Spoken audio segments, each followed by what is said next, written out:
एक बार की बात है, अंग्रेज के एक गांव में एक ब्राह्मण अपनी पत्नी और 3 बेटों के साथ रहता था। एक बार ब्राह्मण ने अपने तीनों बेटों के बुलाया और कहा कि हमारे तालाब के लिए एक कछुए की जरूरत है।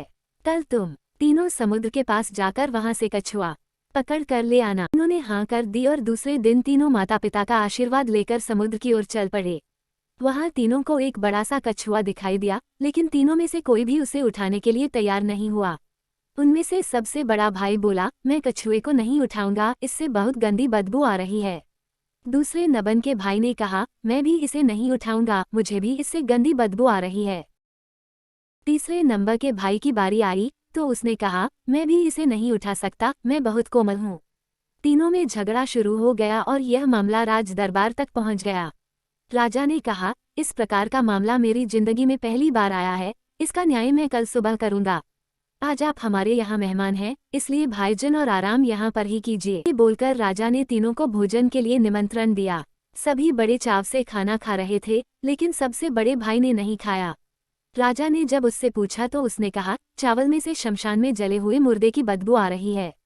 राजा ने इस बात का पता किया तो मालूम हुआ कि चावल किसी शमशान के पास के खेत से लाए गए हैं। ये देखकर राजा बहुत खुश हुआ। सभी लोग खाना खाकर शाम को संगीत सुनने के लिए बैठ गए। तब दूसरे नंबर के भाई ने राजा से निवेदन किया कि वो मृदंग बजाना चाहता है। राजा की आज्ञा से वो गायिका के पास जाकर जैसे ही बैठा तो तुरंत खड़ा होकर दूर बैठ गया। राजा ने खड़े होने का कारण पूछा तो दूसरे नंबर के भाई ने, गायिका से बकरी के दूध की बदबू आ रही है और वो मुझे पसंद नहीं है। जब राजा ने इस बात का पता किया तो मालूम चला कि बचपन में गायिका को बकरी का दूध दिया जाता था। राजा एक बार फिर खुश हो गया। इसके बाद सभी लोग सोने के लिए चले गए। दोनों भाई आराम से सो गए, लेकिन सबसे छोटे भाई को नींद नहीं आ रही थी।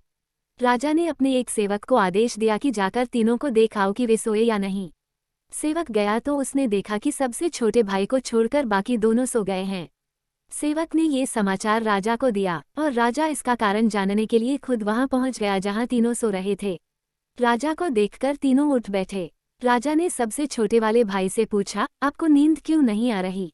तब वो बोला, मुझे इस बिस्तर पर कुछ चुभ रहा है। ये सुनकर सेवक ने तीनों के बिस्तर की छानबीन की तो उन्हें कुछ नहीं मिला। तब सबसे छोटे भाई ने सभी बिस्तर को अलग किया और वहां पर एक बाल था। उसने अपना कुर्ता उतारा, सबने देखा कि उस बाल का निशान उसकी पीठ पर बना हुआ था। राजा ये देखकर हैरान हुआ और खुश भी। दूसरे दिन राजा ने न्याय के लिए तीनों को बुलाया। उसने सबसे छोटे वाले को इनाम दिया और बाकी 2 को कुछ सोने के सिक्के दिए। राजा ने कहा, आप तीनों में अलग अलग खूबी है और मैं आप तीनों से बहुत खुश हूँ। मैं अपने सैनिकों को भेजकर कछुआ आपके घर भिजवा दूंगा। इतना कहकर बेताल ने विक्रम से पूछा, बताओ तीनों भाइयों में से सबसे अधिक सुकुमार कौन था? तब विक्रम बोला, सबसे छोटा भाई, क्योंकि हो सकता है कि दोनों बड़े भाइयों ने अपने सुकुमार होने का दिखावा किया हो, लेकिन सबसे छोटा भाई कितना सुकुमार है ये तो राजा ने खुद आंखों से देखा। विक्रम का सही जवाब सुनकर बेताल ने उसकी तारीफ की और अपनी शर्त के अनुसार वापस पेड़ पर जाकर लटक गया। कहानी से सीख, कभी भी उन गुणों को उजागर नहीं करना चाहिए जो हम में नहीं है। अगर आपको यह कहानी पसंद आए तो बेल आइकन दबा के सब्सक्राइब करो इस चैनल में ऐसी ही कहानी सुनाए।